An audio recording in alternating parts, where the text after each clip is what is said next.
Arba daleiskim, va, ir vyras man, oi tas kubilius, o aš viską atleidžiu. Aš galvoju, gal taip reikia. Ir įsivaizduojat, aš dabar galvoju, tikrai man gaila kubiliaus. Nu, gal jis kiek ir neteisingai naktį, bet aš galvoju, iškentėsiu. Aš viską atleidžiu, kad tik Lietuva būtų laisva. Aš sakau, neįsivaizduoju. Mūsų valstybė tik kitokiais metodais, bet ištrėmė daug didesnę dalį žmonių į užsienį. Tiesa, dabar aiškina, kad čia geresnio gyvenimo ieškodami. Nu, kaip čia pasakius, žmogus savo lizdą palieka ne iš gero gyvenimo. Jeigu jam padarai, reiškia, sudarai tokias sąlygas, kad jis meta viską ir važiuoja, tai turbūt nėra gerai. Ir jeigu lygini skaičius, sakykime, 130 000 ištremtų karo ir pokario metais ir dabar arti milijono išvažiavusių emigrantų, tai kada didesnis genocidas, aš nežinau. Aš dabartinį gyvenimą, aš nematau žmonių tokių, kokie buvo tada. Kada? Iki bolševikų. O kuo jie pasikeitė, kokie jie? Aš netgi ir savo vaikus kartais pagalvoju, kai jie vis tik tarybinio auklėjimo. Ir aš dabar, kitokia, tikrai kitokia. Nematau aš tokio dvasinio ryšio. Nematau. Dabartinis gyvenimas man svetimas. Nežiūrint to, kad jau 20 metų nepriklausomybės? Aš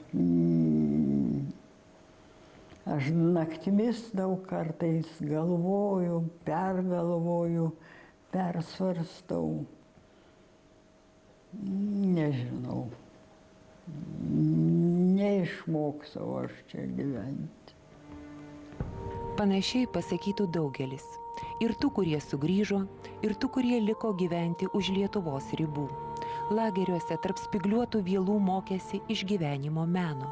Tarp tokių pačių, suvienodintų bendro vardiklio, tautos priešai, be luomų, be išskirtinių privilegijų, net ir ten sugebėję neprarasti padorumo.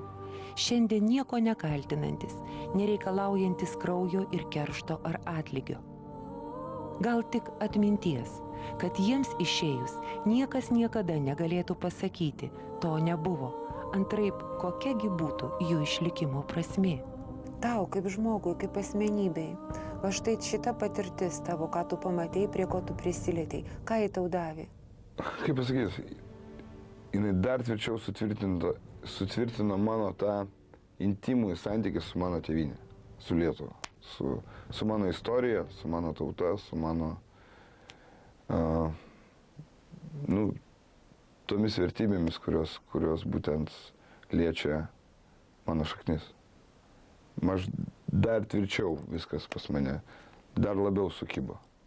Jeigu mes šiai dienai turim kažką nuveikti, iš ko mums stiprybės? Ar iš to, kad Vytautas girdi arklius prie Dosios jūros, ar iš to, kad 22 metų jaunuolis pastraukė į mišką ir gynė savo teises ir kovojo už savo šeimą, už savo sodybą, už savo kampelį. Tai čia mes galim tik iš ten tos stiprybės šiai dienai. Ne iš to popso, kuris aplinkui mus, ne iš tos vartotiškos kultūros. Per tas kančias tikrai atsiskleidė labai gražus mūsų tautos bruožai. Ir dar vienas gražus dalykas, kurio išmokau iš tremtinių, nors taip gal nestikusi jų tiesiogiai, bet matydama jų tą palikimą, jų prisilietusi prie jų kančios, tai tokį gyvenimą viltimi. Nieko neturint, dideliai kančioj, dideliam varge, bet vis tik gyvent su viltim ir kažkaip taip šviesiai ir tikrai, bet gal ta viltis tokia tikrai labai labai aiški tenai. Palaimink Dieve mūsų šalį ir visus mus. Neleisk mums pamiršti savo praeities ir patirtos kančios tegu bus mūsų stiprybė. Uždek mus drąsiai gyventi šią laisvės dvasią. Gyventi ne dėl savanaudiškų tikslų, bet tėvyniai. Tegu mūsų kiekvienas žingsnis mus veda į šviesų rytojų. Ne po vieną, bet visi kartu. Kaip broliai ir seserys, tegu žengsim į priekį. Vai augina, augina tėvas sūnelį,